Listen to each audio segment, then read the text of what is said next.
अस्सलाम वालेकुम स्टूडेंट्स। सबसे पहले तो आपको मैट्रिक अच्छे नंबरों से क्लियर करके फर्स्ट ईयर में आने पर बहुत बहुत मुबारकबाद। ठीक है, आपने अब आपकी जो मंजिल है उसकी तरफ आपने एक स्टेप और बढ़ा दिया है। आप एक स्टेप ऊपर आ गए हैं और ये बात याद रखें कि हर नए स्टेप पे पहले की निस्बत ज़्यादा मेहनत करने की ज़रूरत होती है। तो आप जो है वो यहाँ पे बहुत ज़्यादा यानी पहले की निस्बत आप ज़्यादा मेहनत करेंगे, अपने सब्जेक्ट को अच्छे से अंडरस्टैंड करेंगे, कॉन्सेप्ट क्लियर करेंगे, तो आप अपनी मंजिल को एक दिन ज़रूर हासिल करेंगे। मेहनत करें और रिज़ल्ट जो है वो अल्लाह ताला पर छोड़ दें। चलें हम स्टार्ट करते हैं फ़िज़िक्स के लेक्चर्स। चैप्टर नंबर 1 से हम स्टार्ट करेंगे। मेजरमेंट जो है वो इस चैप्टर का नाम है और आज का जो हमारा टॉपिक है वो है इंट्रोडक्शन टू फिज़िक्स। ठीक है, फिज़िक्स क्या है? तो डेली लेक्चर के लिए आप इस चैनल को सब्सक्राइब कर लें ताकि डेली जो है वो आपको लेक्चर मिले, टाइम से मिल सके। तो सबसे पहले जो है अगर हम इसकी डिफ़ाइन पे देखें कि हम इसको समझने की कोशिश करें, तो देखें जब से इंसान जो है वो इस दुनिया में आया है तो उसने अपने इर्द-गिर्द जो फिनोमिनन्स हैं उनको ऑब्ज़र्व करना शुरू किया। जैसे नेचुरल फिनोमिना तो ज़ाहिर-सी बात है जब से इंसान है कोई तरक्की नहीं थी, कोई कुछ नहीं था लेकिन नेचुरल फिनोमिनन्स थे। दिन का रात में तब्दील होना, रात का दिन में, सूरज दिन को चमकता है, रात को चाँद आ जाता है, मौसमों की तब्दीली, इसी तरह से और ये जो परिंदे हैं, दरख्त हैं, पौधे, फल-फूल उनके ऊपर जो भी यानी वो देखता था, सोचता था, तो उसने एक जो है वो रिसर्च करनी स्टार्ट की। आप ये देखें कि एक तरह का नॉलेज जो है वो इकट्ठा करना शुरू किया कि जो नेचुरल फिनोमिनन्स हमारे इर्द-गिर्द हो रहे हैं, ये क्यों हो रहे हैं? अगर इनमें इस तरह हो तो इसका क्या फ़र्क पड़ेगा? इनकी वजह क्या है? तो ये जो था इसको आप ये कह सकते हैं कि ये एक किस्म की साइंस की इब्तिदा थी ये। ठीक है? यहाँ से इंसान ने सोचना, इन्वेस्टिगेट करना, उसको समझना शुरू किया। तो हम जो है वो इसको नाम देते हैं नेचुरल फ़िलॉसफ़ी का। ठीक है? और उस वक़्त इस टाइप के जो लोग थे, जो इस तरह के काम करते थे, उस उनको फ़िलॉसफ़र्स का जो है वो नाम दिया जाता था, ठीक है? जो इस तरह की बातों को सोचते थे कि ये नेचुरल फिनोमिना इस तरह से क्यों हो रहा है, ठीक है? तो नेचुरल फ़िलॉसफ़ी के अंदर सारे जो टॉपिक्स थे, वो आ जाते थे कि जिसमें पौधों का, जानवरों का और जो नेचुरल फिनोमिनन्स हैं, जैसे सूरज के लिए क्या हो गया कि सूरज कैसे चमक रहा है, ज़मीन से कितनी दूर है, ये हमारी ज़मीन इस तरह की क्यों है, दिन कैसे बनते हैं, रात कैसे आ जाती है और चाँद जो है वो कैसे चमकता है और मौसमों की तब्दीली और इस सारा जो भी नॉलेज था जिस बारे में वो सोचते थे, समझते थे, कुछ शेयर करते थे एक-दूसरे से, तो इसको नेचुरल फ़िलॉसफ़ी का नाम दिया गया। फिर आहिस्ता-आहिस्ता जो है ये नॉलेज जो है वो बढ़ता गया तो ज़रूरत पेश आई कि मज़ीद इसको समझने के लिए इसको किसी यानी 2 ब्रांचेज़ में 2 हिस्सों में जो है वो डिवाइड कर दिया जाए। तो फिर क्या किया कि इसको 2 ब्रांचेज़ में जो है वो डिवाइड कर दिया। एक ब्रांच जो थी उसको उन्होंने बायोलॉजिकल साइंसेज़ का नाम दिया। बायोलॉजिकल साइंसेज़ का ना और दूसरी का नाम दिया फिज़िकल साइंसेज़ का, ठीक है? बायोलॉजिकल साइंसेज़ जो है उसमें लिविंग का जो है वो आ जाता है, यानी जो बायोलॉजिकल साइंसेज़ हैं उसमें जो जानदारों से रिलेटेड हैं उसका जो रिसर्च थी, उसका जो नॉलेज था, जो काम था वो इसमें आ जाता है। और दूसरा जो है वो फिर आ जाती है फिज़िकल साइंसेज़। फिज़िकल साइंसेज़ में जो नॉन लिविंग चीज़ें हैं, जो नॉन लिविंग थिंग्स हैं, उनसे रिलेटेड नॉलेज जो है वो आ जाता है, ठीक है? इस कैटेगरी में करने से ये आसानी हो गई कि लिविंग का एक तरफ हो गया और नॉन लिविंग का जो है वो एक तरफ हो गया, ठीक है?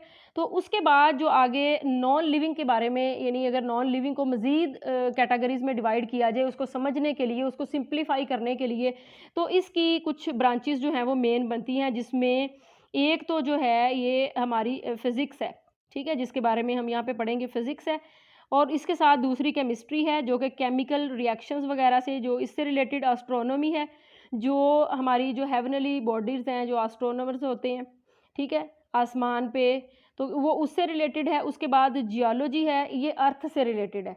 यानी आसमान वाला इल्म भी आ गया इसमें, अर्थ वाला भी आ गया और इसमें केमिस्ट्री यानी जो केमिकल्स वगैरह यानी इसके बारे में जो रिएक्शंस वगैरह वो भी आ गया और साथ फिज़िक्स। फिज़िक्स जो है वो यहाँ पे हमारी इम्पोर्टेंस का जो है वो टॉपिक है। तो फिज़िक्स एक्चुअली एक एक्सपेरिमेंटल साइंस जो है वो आप इसको कह लें, ठीक है? यानी एक्सपेरिमेंटल साइंस का क्या मतलब है कि इंसान जो है वो किसी चीज़ के बारे में समझने के लिए, किसी नेचुरल फिनोमिना के बारे में मज़ीद जानने के लिए एक्सपेरिमेंट करता है।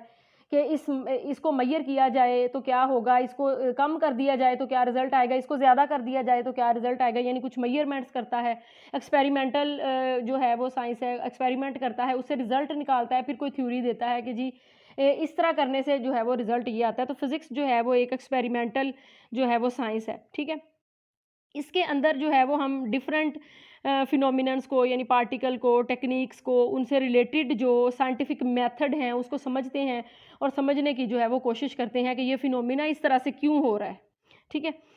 नेक्स्ट जो है वो फिर अगर हम फिज़िक्स की डेफिनेशन के बारे में देखें तो फिज़िक्स की जो डेफिनेशन है ये एक्चुअली क्या है। फिज़िक्स की डेफिनेशन बेसिक वही है जो पहले आप 9th-10th में भी पढ़ के आए हैं कि ये मैटर की स्टडी और उससे रिलेटेड जो एनर्जी है, मैटर और एनर्जी का जो आपस में रिलेशन है उसको जो है वो स्टडी करती है। फिज़िक्स में हम ये स्टडी करते हैं। मैटर एक्चुअली क्या है, मैटर यानी आप ये कह लें कि हमारे इर्द गिर्द जो भी चीज़ आपको नज़र आ रही है जिसका मैस है, हैविंग सम वॉल्यूम, वो मैटर है।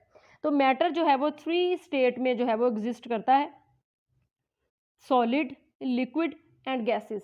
तो इस सारे जो चीज़ें हैं ये इससे रिलेटेड जो एनर्जी का जो चेंज होता है या इससे रिलेटेड सारा कुछ जो है वो हम laws of motion, structure, space का, टाइम का, ठीक है, ये सारा कुछ जो है वो हम फिज़िक्स में जो है वो पढ़ते हैं, जिसमें रेडिएशंस का, पार्टिकल का, उनका इंट्रैक्शन, ठीक है, ये सारा कुछ जो है वो हम फिज़िक्स में पढ़ते हैं, ठीक है। उसके बाद जो है वो 3 मेन फिज़िक्स के फ्रंटियर्स आ जाते हैं। फ्रंटियर्स मतलब जो फिज़िक्स की जो मेन पार्ट्स हैं, जिसको आप फिज़िक्स का महाज कह सकते हैं, कि जो मेन इसको कैटेगरीज़ में डिवाइड किया गया है वो हमारे पास आ जाते हैं। 3 मेन फ्रंटियर्स जो हैं वो आपके पास आ जाते हैं। फिज़िक्स को बेहतर तौर पर समझने के लिए 3 महाज हैं हमारे पास, ठीक है, जैसे 3 बॉर्डर लाइन्स होती हैं। तो क्या कि सबसे पहला जो है वो क्या है कि हम अगर सोचें, अगर हम देखें तो हमारी दुनिया है, पता नहीं कितनी हमारी जो दुनिया में गैलेक्सीज़ हैं, उनमें एक गैलेक्सी वो है जो मिल्की वे के नाम से जानी जाती है, जिसके अंदर जो है वो और बहुत सारे यानी सितारे हैं, सैयारे हैं, और एक सितारा जो है वो उनमें से सूरज है। आगे फिर और देखा जाए तो सूरज के इर्द-गिर्द बहुत सारे ऑब्जेक्ट जो हैं वो फिर मूव करते हैं। उसमें एक ऑब्जेक्ट या एक सैयारा जो है वो फिर हमारी ज़मीन भी है, जिसमें हम जो है वो रहते हैं। तो ये जो मेन फिज़िक्स का फ्रंटियर है ये एक्चुअली बहुत जो है वो आप ये कह लें कि बिग लेवल पे यानी इन्फॉर्मेशन जो है वो हमें प्रोवाइड करता है। एक्सट्रीमली लार्ज आप ये कह लें कि बहुत दुनिया इतनी बड़ी है, ठीक है। उसके बाद जो कब दुनिया बनी, कैसे बनी, यानी और उसमें हम जो है वो कहाँ पे लाई करते हैं इतनी बड़ी दुनिया में, ये सारा कुछ जो है वो इस फ्रंटियर में जो है वो आ जाता है।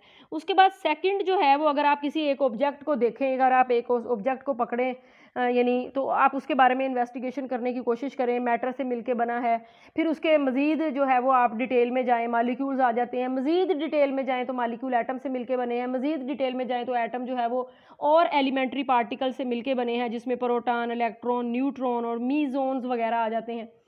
और एक्सट्रीम लेवल पे यानी जाएँ और छोटे लेवल पे जाएँ तो आपको पता चलेगा कि ये एलिमेंट्री पार्टिकल जिनको हम छोटा समझते थे, ये भी मज़ीद कुछ पार्टिकल से मिलके बने हैं, और भी अभी इन्वेस्टिगेशंस जो हैं वो चल रही हैं।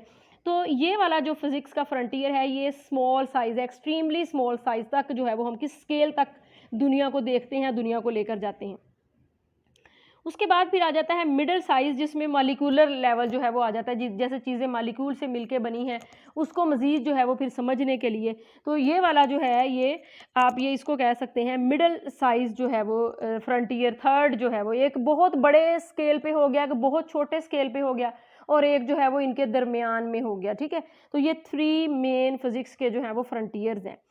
उसके बाद जो है वो अगर ये देखें अभी तो अब हमने बात की कि फ़िज़िक्स में यानी सारा कुछ जो है वो आ जाता है, जैसे interaction between radiations, laws of nature, space and time, forces, everything. हम साइंटिस्ट जो हैं वो इसके बारे में इन्वेस्टिगेट करते रहे, और 19वीं सदी तक उन्हें ये महसूस हो रहा था, जितना वो एक्सप्लोर कर चुके थे, जितना वो जान चुके थे, जितनी वो रिसर्च कर चुके थे, वो समझते थे कि शायद अभी जो है वो रिसर्च का एंड हो गया, यानी इससे ज़्यादा और हम एक्सप्लोर नहीं कर सकते। लेकिन फिर 20th सेंचुरी आई, मज़ीद इन्वेस्टिगेशंस हुई, फ़िज़िक्स को मज़ीद वास्ट किया गया, उसकी फिर ज़रूरत पेश आई कि अब ये एक सब्जेक्ट नहीं, ये एक ब्रांच नहीं, बल्कि इसकी मज़ीद कुछ पार्ट्स जो हैं वो किए जाएँ, ताकि हर पार्ट को अलग-अलग डिस्कस जो है वो किया जाए, अलग-अलग एक्सप्लोर किया जाए और इसके बारे में मज़ीद जो है वो इन्वेस्टिगेशन की जाएँ और नॉलेज जो है वो इकट्ठा किया जाए। यानी फ़िज़िक्स को मज़ीद मॉडिफ़िकेशंस की जो है वो ज़रूरत पेश आई। तो अब हमने इसमें इसको कहते हैं फ़िज़िक्स के जो है वो डिसिप्लिन्स, जिनको हम फ़िज़िक्स की ब्रांचेज़ का भी नाम देते हैं। तो एक फ़िज़िक्स की फिर ब्रांच होगी न्यूक्लियर फ़िज़िक्स। ये किस चीज़ के बारे में डील करती थी? ये एक्चुअली जो न्यूक्लियस के अंदर है, यानी एटम है, एटम के अंदर न्यूक्लियस है, ये उससे रिलेटेड जो भी लॉज़ थे, जो उसके अंदर हो रहा है, कैसे हो रहा है, उसके अंदर क्या है, उसके बारे में जो है वो इन्वेस्टिगेशन जो है वो, या उसके बारे में जो नॉलेज था वो हम इस ब्रांच से जो है वो हासिल कर सकते हैं, जिसको न्यूक्लियर फिजिक्स का नाम दिया गया है। ठीक है, उसके बाद नेक्स्ट जो है वो फिर है particle physics. Particle physics actually जो एटम के अल्टीमेट पार्टिकल्स हैं, जिनसे मैटर मिलके बना है, ठीक है, वो उनके बारे में जो रिसर्च करते थे, जो इन्फॉर्मेशन लेते थे, जो एक्सपेरिमेंट करते थे, उनको जो है वो यानी वो उस ब्रांच का नाम जो है वो रखा गया पार्टिकल फिजिक्स। यानी ये फिजिक्स की वो ब्रांच है जिसमें आप मैटर जिन पार्टिकल से मिलके बना है, उसके बारे में आप नॉलेज हासिल करते हैं। ठीक है, उसके बाद जो है वो एक आ गया रिलेटिविस्टिक मैकेनिक्स।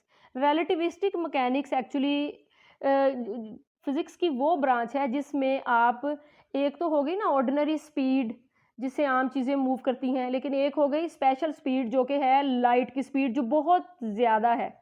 ठीक है, तो कुछ चीज़ें ऐसी भी हैं जो बहुत ज़्यादा स्पीड से मूव करती हैं, तो वहाँ पे फिजिक्स के लॉज जो हैं वो कुछ चेंज हो जाते हैं, वो लॉज नहीं रहते जो आम ऑर्डिनरी ऑब्जेक्ट के लिए होते हैं।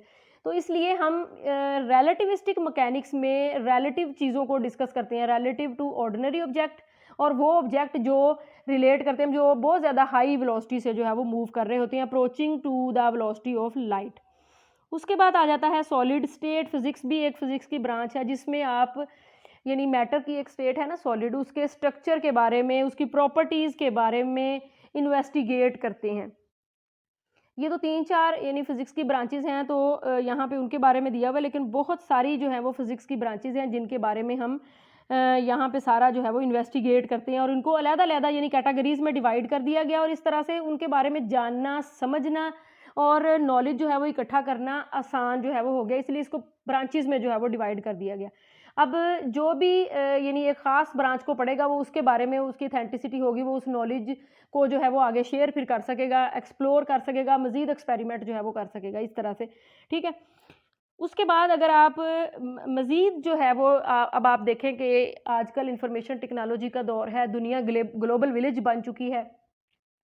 तो ये जो इंफॉर्मेशन टेक्नोलॉजी का दौर है, फिज़िक्स का इसमें क्या यानी रोल है, कि क्या जो हम सब्जेक्ट पढ़ रहे हैं इसकी वहाँ पे क्या इम्पोर्टेंस है? देखें, फिज़िक्स की जो है वो बहुत, ये जो टेक्नोलॉजी की जितनी भी डेवलपमेंट है, जितनी इंजीनियरिंग है, उसमें बहुत ज़्यादा फिज़िक्स का रोल है। ये इतने हाई यानी कि टेक इंस्ट्रूमेंट बनाने में, यानी हाई क्वालिटी इंस्ट्रूमेंट बनाने में, और जो भी कंप्यूटर प्रोग्रामिंग, और जो दुनिया जो है वो आजकल जो इंटरनेट का दौर है, कहीं भी इंफॉर्मेशन होती है आप तक पहुंच जाती है। देखें, पहले एक दौर होता था तो टीवी भी नहीं होता था, तो इस तरह कोई इन्फॉर्मेशन नहीं पहुंचती थी। फिर थोड़ा सा दौर बदला तो टीवी आ गया, और टीवी में जो भी इन्फॉर्मेशन यानी आपको मिलती थी न्यूज़ की फॉर्म में, वो आपको आपके कंट्री से रिलेटेड मिलती थी। फिर और थोड़ा सा आया तो जो आपका लैंडलाइन फ़ोन था वो यानी ईजाद हुआ। आप एक जगह से बैठकर किसी दूसरी जगह पे किसी के साथ बात कर सकते थे। और टेक्नोलॉजी ने यानी तरक्की की, तो फिर आपके पास जो है वो लैंडलाइन फ़ोन की जगह पे मोबाइल फ़ोन आ गया। मोबाइल फ़ोन एक्चुअली यानी मूवेबल फ़ोन आप इसको कह लें, कि आप जहाँ जाते हैं आपके साथ-साथ जाता है, और उसमें फिर आप बात कर सकते हैं ईज़िली, लाज़मी नहीं आप घर में ही हैं तो किसी से बात करें। फिर और टेक्नोलॉजी ने तरक्की की तो सेल फ़ोन आ गया। अब सेल फ़ोन जो है वो, उसमें आप बात भी कर सकते हैं, देख भी सकते हैं, फ़ाइल सेंड कर सकते हैं, जिस तरह का मर्ज़ी डाटा ट्रांसफ़र कर सकते हैं। और अगर इंफॉर्मेशन टेक्नोलॉजी के हवाले से अगर बात की जाए, तो अब देखें, आप घर बैठे टीवी के ऊपर पूरी दुनिया में जो कुछ हो रहा है, आप आराम से उसकी न्यूज़ के ज़रिए आपको इंफॉर्मेशन जो है वो मिल जाती है। ठीक है, इतनी टेक्नोलॉजी ने तरक्की कर ली है। इतनी इंफॉर्मेशन टेक्नोलॉजी का आप ये कह लें कि हाईएस्ट उसकी पीक का जो है वो ये एज चल रही है। तो क्या इस जो है वो एज में या इस दौर में जो फ़िज़िक्स का जो यानी किरदार जो है वो जो एक पूरी दुनिया का जो आउटलुक चेंज कर दिया, उसमें फ़िज़िक्स का क्या किरदार है? तो फ़िज़िक्स का बड़ा इम्पोर्टेंट जो है वो किरदार है। ये जो जितना इन्फॉर्मेशन जो टेक्नोलॉजी ने तरक्की की है, जितना मीडिया ने, जितनी हमारी कम्युनिकेशन ने तरक्की की है, पूरी दुनिया में कहीं भी कुछ हो रहा होता है तो एक टच से हम तक जो है वो पहुँच जाता है। तो उसके पीछे एक्चुअली किस चीज़ का जो है वो किरदार है, इसके पीछे जो है वो इन्फॉर्मेशन टेक्नोलॉजी को डेवलप करने में जो कंप्यूटर नेटवर्क्स हैं, उनका किरदार है। और कंप्यूटर नेटवर्क एक्चुअली बेस कर रहे होते हैं, चिप जो है उसके ऊपर बेस कर रहे होते हैं। यानी उनके अंदर जैसे आपके मोबाइल में चिप लगी हुई होती है जो डाटा को रिसीव करती है, फिर आप उसको चलाते हैं और नेट चलाएँ, एवरीथिंग जो मर्ज़ी उससे करें। इन्फॉर्मेशन जो है वो लेते जाएँ, लेते जाएँ। बिल्कुल इसी तरह से वो जो चिप है, जो भी एक लैपटॉप में और एक मोबाइल में जो उसका मदरबोर्ड है, उसका प्रोसेसर है, वहाँ पे इतनी चिप्स लगी हुई होती हैं, वो एक्चुअली किससे मिलके बनी हैं? वो सेमीकंडक्टर मटीरियल वहाँ पे यूज़ होते हैं। सेमीकंडक्टर मटीरियल के बारे में जो इन्फॉर्मेशन है, वो एक्चुअली आपको कहाँ से मिलती है? साइंस की किस ब्रांच में मिलती है? वो फिज़िक्स में मिलती है। ठीक है? सेमीकंडक्टर के बारे में जो इन्वेस्टिगेशन है उसको कैसे यूज़ करना है, करंट, कंडक्टर और इंसुलेटर वो सारा कुछ जो है वो आप फिज़िक्स में जो है वो पढ़ते हैं। तो फिज़िक्स का टेक्नोलॉजी को डेवलप करने में और इन्फॉर्मेशन टेक्नोलॉजी को यहाँ तक लाने में कि उसने पूरी दुनिया का जो एक आउटलुक है, उसने पूरी दुनिया के ग्लोबल विलेज बना दिया है, इतनी ज़्यादा तरक्की की है, उसके पीछे किसका जो है वो किरदार है, मेन किरदार जो है वो फिज़िक्स है क्योंकि उसके लॉज़, उसके अंदर जो आप सारा प्रॉपर्टीज़, स्ट्रक्चर जो भी पढ़ रहे होते हैं सेमीकंडक्टर का, वो सारा कुछ एप्लीकेशन जो है, जो इन्फॉर्मेशन आपको मिलती है, जो नॉलेज आपको मिलता है, वो आपको फिज़िक्स से जो है वो मिलता है। तो याद रखें, जितना भी इन्फॉर्मेशन जो नहीं जो जिस दौर में अब हम रह रहे हैं इन्फॉर्मेशन टेक्नोलॉजी के दौर में, उसमें कंप्यूटर में, नेटवर्क में जो भी यानी इन्फॉर्मेशन टेक्नोलॉजी में तरक्की हुई है, उसमें सबसे अहम किरदार जो है वो फिज़िक्स का है। ठीक है? क्योंकि चिप्स के अंदर जो है वो सिलिकॉन यूज़ होता है और सिलिकॉन जो है वो एक सेमीकंडक्टर मटेरियल है और इसके बारे में हम फिज़िक्स में जो है वो डिस्कस करते हैं, फिज़िक्स में हम पढ़ते हैं। वो फिज़िक्स हमें बताती है कि इसको कैसे यूज़ करना है, इससे कैसे कंप्यूटर की चिप बनानी है। वो आगे फिर अपना प्रोसेसिंग करता है डेटा और सारा। ठीक है? तो अब ये देखें और ये सिलिका जो है, ये से मिलके बनती है और सिलिका आपको रेत से हासिल होता है। अब ये इंसान के ऊपर है, इंसान का दिमाग जो है वो कैसे काम करे कि वो इस रेत से कोई महल बना लेता है या उसमें से सिलिका को निकाल कर जो है वो सिलिकॉन चिप बनाता है, सेमीकंडक्टर मटीरियल है, सिलिकॉन चिप बनाता है और चिप से जो है वो फिर क्या कंप्यूटर के मदरबोर्ड और ये सारा कुछ मोबाइल और पूरी दुनिया की जो है वो आउटलुक जो है वो बदल सकता है। ये इंसान के ऊपर है वो कि वो टेक्नोलॉजी को ये उस चीज़ को किस तरह से जो है वो यूज़ करता है। तो एक्चुअली ये बेसिक जो है वो यहाँ पे फ़िज़िक्स का बहुत ज़्यादा किरदार है इसको पूरी दुनिया को बदलने में। तो यहाँ पे कुछ इम्पोर्टेंट बच्चों की पॉइंट हैं जो आपने लाज़मी याद करने हैं।